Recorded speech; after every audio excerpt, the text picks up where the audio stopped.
welcome everyone who's with us today, and a particular welcome to Janet Barrie, who's our guest speaker today. And Janet is chairperson of the Society for One Place Studies, and it's an extension of that commitment that brings her to us today and the subject of her talk. So she's going to tell us a lot more about the place of one place studies in the historical landscape. And I noticed from the details that you provided, Janet, that your particular interest is with the Springhill area of Rossendale. Now, since I fairly recently brought out a new edition of Tupling's Economic History of Rossendale, as a product of the local history department at the University of Leicester, then I have a long-standing commitment to the kind of subject that Janet is going to be talking about. So without any further ado, over to you, Janet, and we all look forward to hearing what you have to tell us on this subject. Thank you. Thank you very much for the invitation, and whilst I'll share my screen, thank you. So yes, thank you very much for the invitation to join you this afternoon. One Place Studies, and the very title begs two questions, the first of which is, what is a place? And the short answer to that is whatever you want it to be. And that gives a broad scope, but sometimes perhaps isn't very helpful. So the strapline of the One Place Society for One Place Studies is where family history and local history unite. And that's how it started. And that was the vision of the people who founded the society 12 years ago. They were all family historians, and many of them had family members who came from a particular place and who started to research the people in that place, either to understand their family better or to try and break down some of the barriers to their family history researchers. And most of those people were studying a particular village or a particular parish. But gradually, place moved beyond that. Some people were looking at individual houses or individual streets. Others were looking at institutions or at businesses. And my personal favourite is conducted by our treasurer, Liz, who is researching the Temple Mount House for inebriate women and the women who were admitted there and the people who staffed it. Who were these ladies? How did they come to be where they were? And the centenary of World War I led to a lot of people researching cemeteries or on war memorials. And lockdown also led to people researching cemeteries as an acceptable project when we weren't allowed to go very far. But we have people who are researching canal wharfs and the people who are associated with the canal trade in a particular area. And one of our committee members researches a place in Orkney, and for her, the place is as much the sea as the land.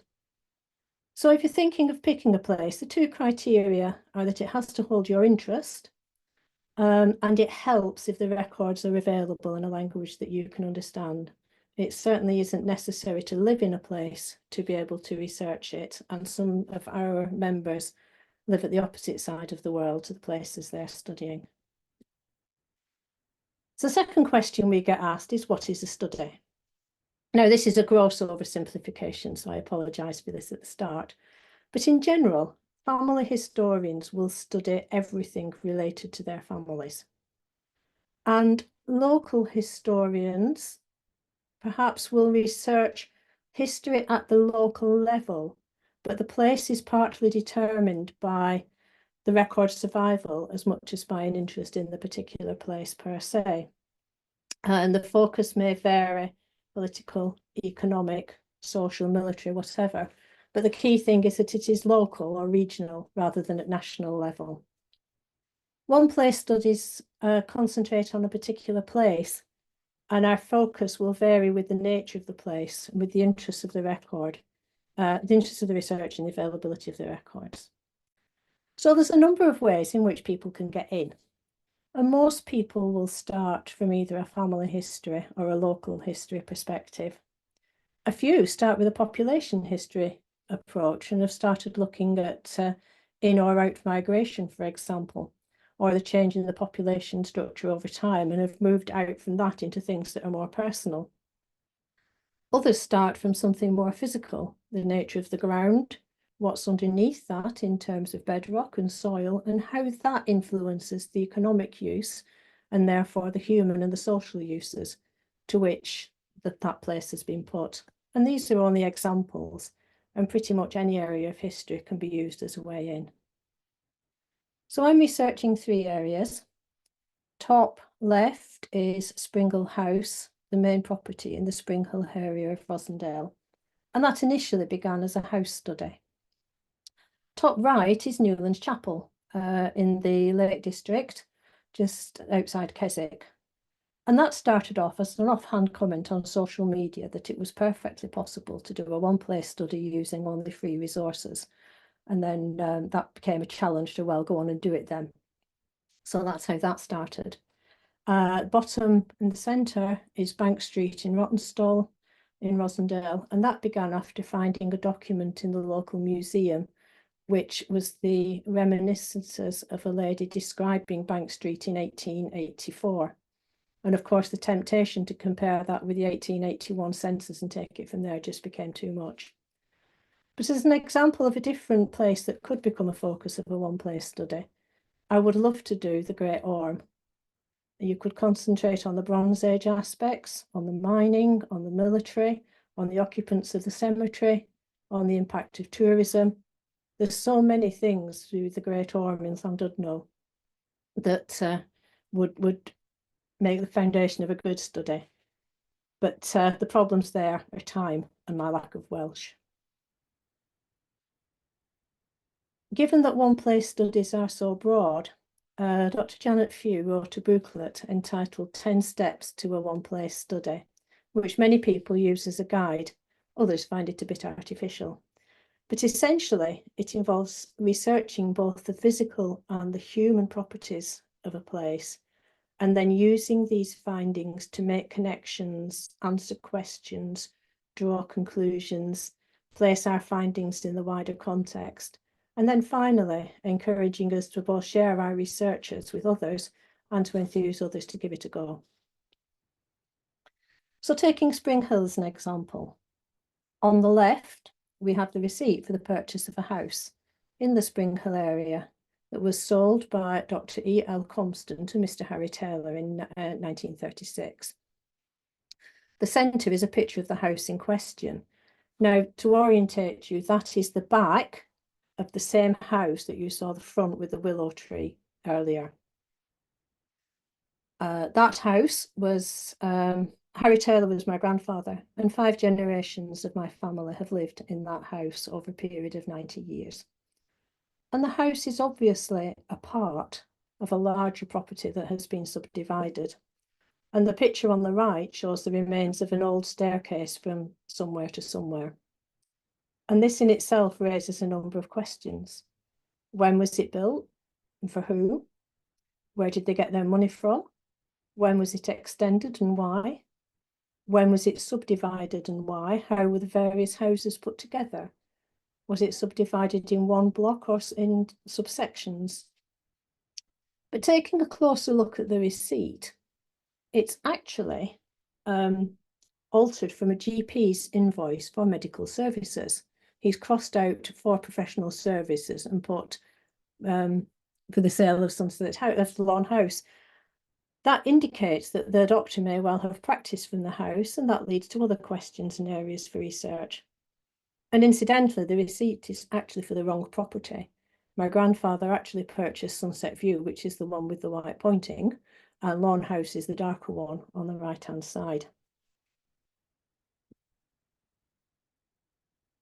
Springhill House was built by a coal merchant called John Ashworth and extended by his son-in-law, Charles Patrick.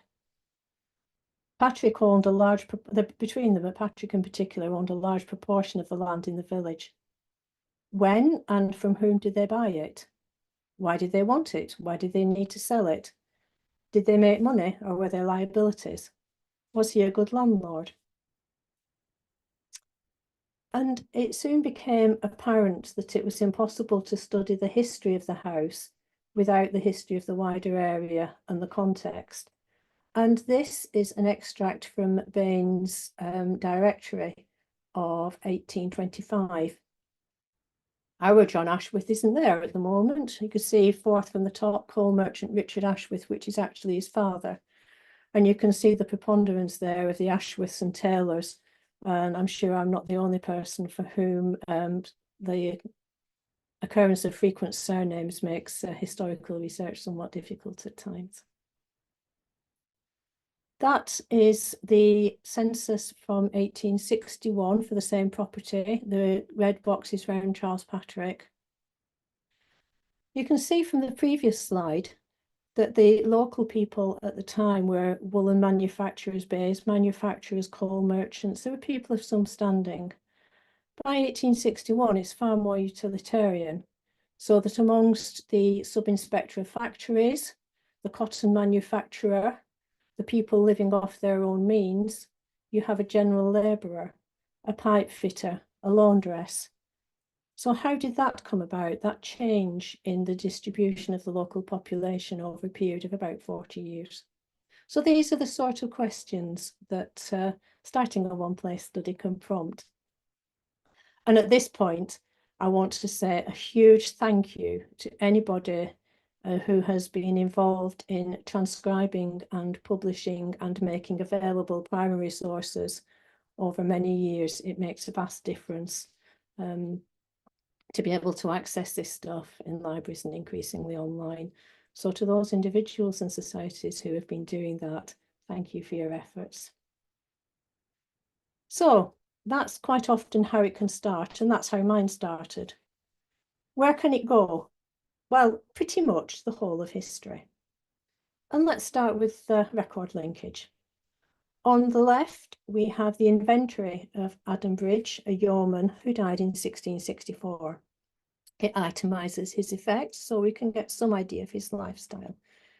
We can track Adam's activities as church warden and as grieve through these records, and other sources, as you know, include 17th century taxes, the quarter session courts, the protestation returns and the like. But I think there's still a role, if possible, for getting out there and having a look. The picture on the right is still legally a road, which Adam's brother Jordan was immersed for failing to maintain. And I suspect it didn't look very much different then to how it looks now. And it gives some idea of what life must have been like in that community at that time. Family reconstruction, and this can be for either a given family group or a group of families across time. We've already met Adam Bridge, who helpfully named his children in his will. The picture on the right-hand side is the gravestone of Abel Bridge, who died in 1858 and is buried in Zion Baptist Church, again in Springhill. The gravestone names the same farm that was occupied by Adam 2 centuries earlier, and ascertaining whether or not it was occupied continuously by the Bridge family is still work in progress, but is drawing on parish registers, manorial records, newspapers and the like. Or alternatively, it can be reconstructing relationships within a given community over time and a relatively brief period of time. So this is the graveyard of Zion Baptist Church in Springhill, Clefold. The gravestone of George Bridge from the previous slide is located just in front of the building on the left-hand side.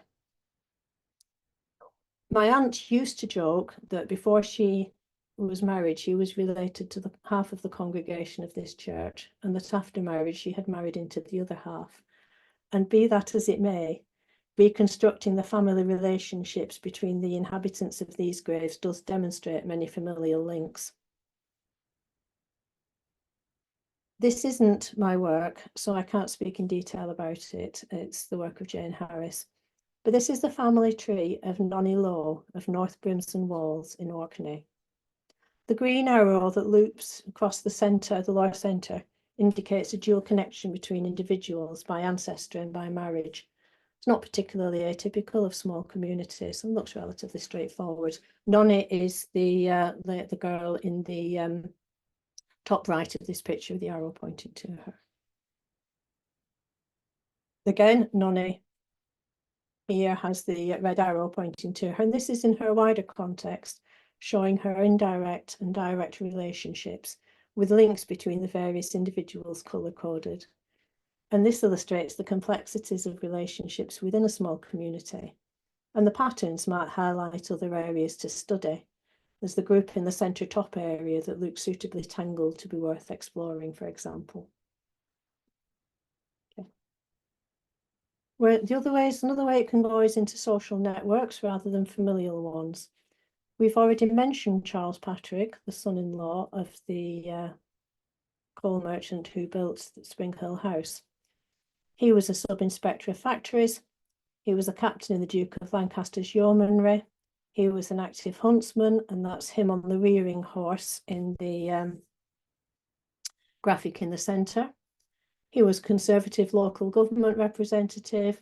He sponsored a church, a school and a parsonage in an adjacent village. He was a landowner, an investor, a Freemason, a part-time agricultural smallholder and a one-time breeder of racehorses, which nearly bankrupted him. And there's multiple connections within these roles. One example, Patrick was a friend of the Royds family, a major Rochdale banking family, through his involvement with the yeomanry. And they were all active Freemasons. Many of the Royds families were free magistrates who would hear the charges brought by Patrick against the Rochdale mill owners. One of the Royds, one of the magistrates, married Patrick's niece. And this forms an interesting backdrop to any study of 19th century factory legislation in Rochdale. But social networks may exist between individuals and institutions, and between institutions related to a theme or period in history.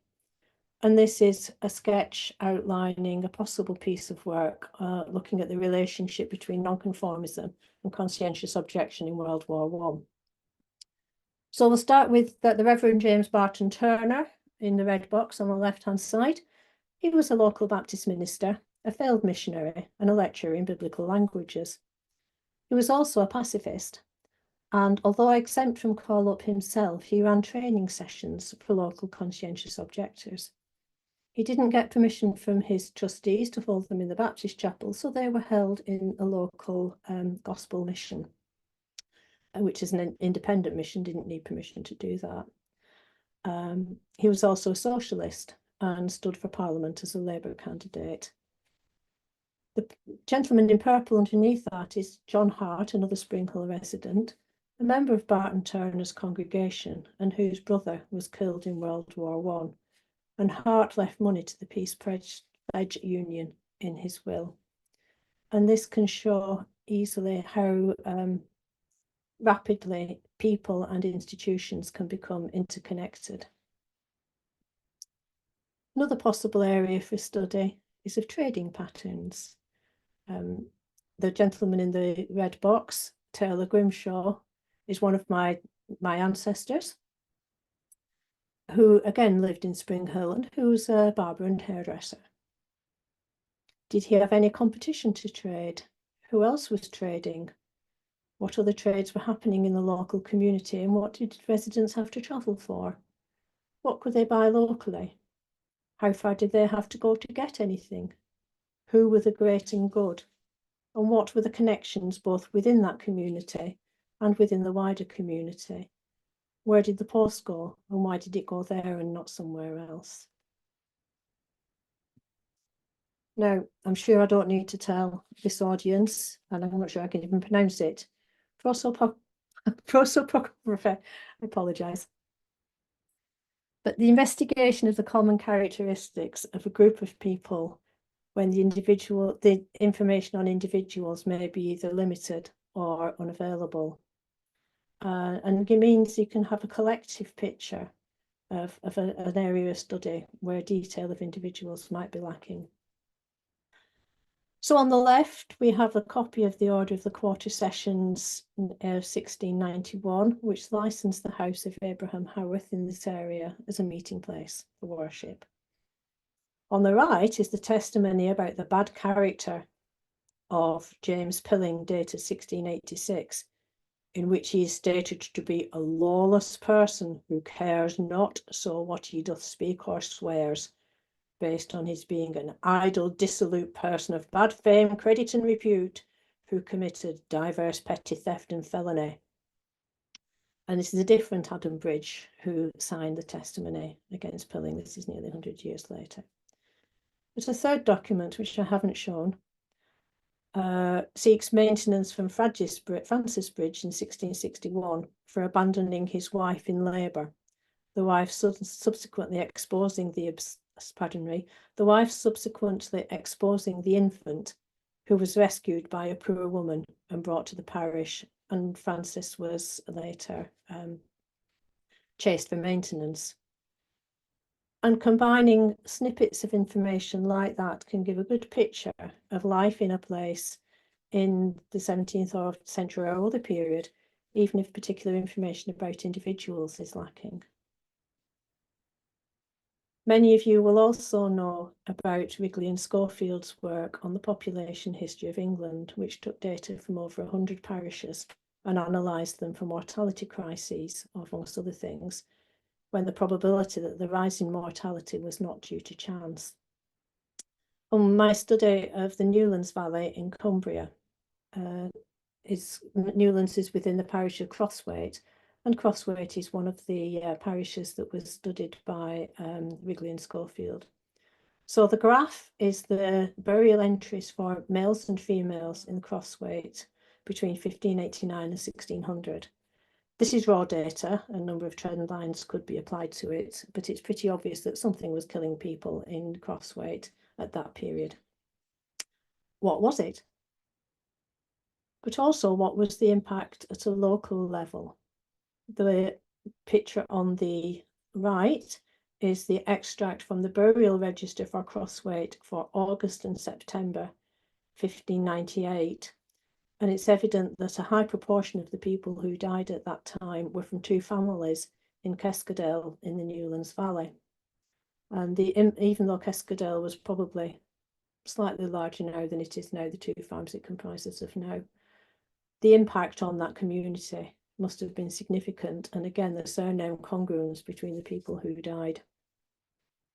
So you can work at the statistical level and transport from that to the local level. We can look at economic history, and these are images from the display at Helmshire Textile Museum. The first two are stereotypical images of the domestic textile trade prior to industrialisation, and the power looms required more thread than the domestic spinners could spin, and you could produce more cotton at a cheaper price than the handloom weavers could. And as early as 1826, there were anti-power loom riots within about 5 miles of here, which led to the destruction of cotton and woolen weaving mills. In 1830, there were about 40 weaving sheds, mostly hand looms, and 40 to 50 spinning mills. But by 1880, there'd been a gradual replacement of the domestic and shop weaving by the factory system. The population of Rossendale increased massively during that time. And that can also lead to looking at vernacular or other architecture. This is the Weaver's Cottage in Rossendale. It's a late 18th century loom shop, 3 stories, with the ground floor being used probably for lodgings and the top 2 as weaving sheds. And you can see how the architecture reflects that, with large windows to maximise light and minimise artificial light and the concomitant fire risk. And again, following the history of a property over time, it was eventually divided into 4 houses, and one of those became the home of a notorious local murderer. It can go into industrial archaeology. We've already mentioned that the chap who had Springhill House built was a colliery proprietor, made his money from coal mining, and coal mining became viable with the development of the steam engine, when the thin seams of poor quality coal suddenly became economic to mine. And that picture on the left is the remains of the engine house from one of his mines just south of Burnley. But the Newlands Valley is very rich in minerals and was extensively mined for both lead and silver. And the picture on the right is the pit of a 17th century water wheel deep inside the mountain in Cumbria. It's a fantastic piece of Elizabethan engineering.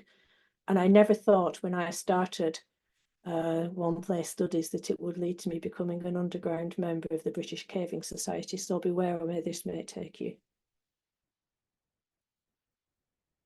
And that is related to landscape history. This is the Youthwaite area of the Newlands Valley. And again, just even the picture raises a number of questions. There's obviously mine spoil on the left-hand side. What were they mining? Where did they work? Where did the staff come from? Where did the staff live? What was the relationship between local and migrant miners and between the local girls? There is a hawse, a pass at the top of the centre top on the horizon. Where does that go to? Was it used? What was the nature of trade and communications between there and the next valley, which is Borrowdale? And any landscape raises a lot of questions. And then you can put these things into their national context. And just two random questions. During the Civil War, were the local people for king or for parliament? Probably mixed, actually. What was their political allegiances? There was 1892, there was a by-election fought in Rossendale on a Home Rule platform, and that led to the defeat of the Unionist candidate, which led shockwaves in Westminster and made the news in Australia. So what role did the residents of our places play in that? You can also look at an area in over time, different places develop in different directions over time, and a one-place approach allows us to look at the same area through time. So the Rossendale area, of which Springhill is part, was subject to forest law until 1507, but actually let for cattle rearing. And the tenant of the land area, which included Springhill in 1300, was a fabulously named Henry of the Stock. And we know from the returns he made to Henry de Lacy, the Lord of the Honour of Clitheroe, was that he had 31 cows, 2 bulls, 15 yearlings, and so on. But we also know that 3 were lost to murrain and 1 stolen, and in the wider area, 7 taken by wolves. And you have some idea of the actual practicalities and implications of cattle rearing at that time. After that, it was used for small holdings and then for domestic textiles, and then heavily industrialised for textiles and footwear, and then essentially became a domiciliary town for Manchester. And many of the fields are now a mixture of farmland and equestrian use and municipal sports facilities, but increasingly used for des reses. And many one places actually avidly follow the local papers and the planning discussions, because today's news is tomorrow's history. We can also look at areas over time in a more general sense. The land was still here, even if it wasn't developed. How was it impacted in these different things? Which was pardon me, did the Danes get this far over? Was it subject to Norse influence? How did the Romans impact a given area? What were the ancient tribes? What were the ancient Iron Age? I'm sorry, I forgot my train of thought. What were the Iron Age or earlier impacts and influences on a place? Who was the land subject to? Who ruled it? What impact did that have? There have been Neolithic finds that have been found in the area. Were they dropped or were they indications of a settlement? What about the Bronze Age and the Rome? There can be various criticisms, though, of a one-place approach, and some of these may have some truth to them. So it is often said that a one-place study is whatever you want it to be, and that that's a little vague. And it's possible, therefore, to argue that we are all things to all men. And one of the advantages of an open approach is it provides a forum for people who are interested in researching places, but which don't fit neatly into any of the more obvious categories. And it's a forum where they can meet and share ideas and learn from each other. And this often sparks ideas in other researchers who incorporate and adapt these into their own studies. We've outlined the large range of historical tools and techniques that one places can draw upon. Obviously, no one person is expert in all of them, but it could lead to an accusation that we're a jack of all trades. In reality, these are lines of inquiry, and a given study won't use all of them, and most people will draw on a relatively small number of tools and develop expertise within them. There are obvious overlaps with other disciplines. The number of similarities between the local history societies and the one-place studies which are focused on a particular town or a particular parish. One-place studies tend to be broader in scope than heritage organisations, and they tend to be more focused on data analysis and data synthesis in the wider context, and less so on conservation and preservation. But again, these are huge generalisations. There are a number of local history or heritage societies who are members of the Society for One-Place Studies or otherwise involved in the one-place studies world. And the picture is a handbill seeking information on the textile history of Rossendale. But that illustrates nicely how this overlap can work. So the footwear history of Rossendale and how the heritage sector can preserve more than just places. Another potential criticism is that we can gather as much random data as possible and not actually use it to form any conclusions. Many people find it helpful to have a number of specific questions in mind when we are studying. And thus, for my study of Newlands, I decided to concentrate on three main questions. One was surname congruence over time. One was the relative contributions of farming and mining to the local economy. And one was on the Ministry of Newlands Chapel, the local chapel of ease. And I think there's a balance to be struck between being focused that don't exclude the opportunities presented by incidental or fortuitous findings without being repeatedly dragged down rabbit holes. We are inclusive and aim to encourage people to take their first steps in historical research. And so we welcome people with no previous experience, no previous qualifications, and encourage people to present their work at our meetings, perhaps in 10-minute slots, or to write for our journal. And many people have started off on this way and have gone to present and write for the popular history press or to present at national levels. And some have had their work published in peer-reviewed literature. Some have gone further and have used their study as the basis for their MA dissertation or a PhD. Others have gone the other way around, that they have done a PhD and their one-place study has grown out of that and they've continued it after their formal academic studies have ceased. And many of these will have presented their work at formal academic conferences as part of these studies. We publish a quarterly journal, which is not formally peer-reviewed, but we don't just publish anything, and do ask for revision of articles that don't have a degree of evidencing or which make unfounded assertions, and prefer to work through role modelling. And we're very much aiming to encourage people to give it a go. So where do we fit? By and large, one-place studies concentrates on unspectacular people in unspectacular places. So it's microhistory writ low, a bit small at times, sometimes down to a single house or a single property.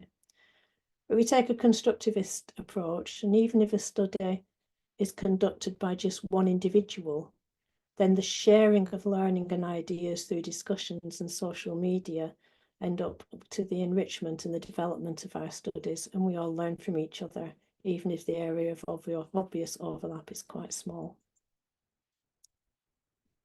This is a bit more personal rather than one-place studies, rather than speaking on their behalf. but the study of interpretation and meaning making is one of my interests. And I think we use these principles to various extents in research, but increasing awareness of these issues, I think, can help prevent some of the errors. So all data is interpreted, and interpretation does not occur in a vacuum. We come to a subject with our presuppositions, we come to it with our prior experience, and we interpret the data in the light and the context of that. So we would encourage people to question everything, to analyse, to deconstruct. What are the limitations of the evidence? What alternative explanations are there? What are the consequences? What difference does it make if, whatever? And then put it all together again, incorporating what we have learned into what we've already known to form a new known. And an example of this can be worked out taking the newspapers. And there are choices to be made at every stage. When we find something in a newspaper that's related to an area of interest, that has already gone through what the editor chooses to publish, what the library has chosen to keep, what the databases have chosen to scan if you're using online sources, which of the papers we have chosen to access, which of the articles within the paper, the newspaper we've chosen to pick out, and then how our material is arranged. So we could take, as another example, the Victoria County history for Lancashire. What material was available to Farrar when he wrote it? What did he choose to include and what did he choose to leave out? And what does that, how does that reflect his cultural assumptions? And how does this have his cultural assumptions affected what have been recorded? What choices are being made behind the availability of records, whether it's the parish register societies and how they choose registers to transcribe, or the commercial genealogy databases, or the Lancat catalogue. Ultimately, the one-place study is very much what people make of it. It reflects the interests of the researcher and their skills and their resources available. But ultimately, we only have two rules: research with integrity and have fun. Thank you very much for listening, and thank you for your time.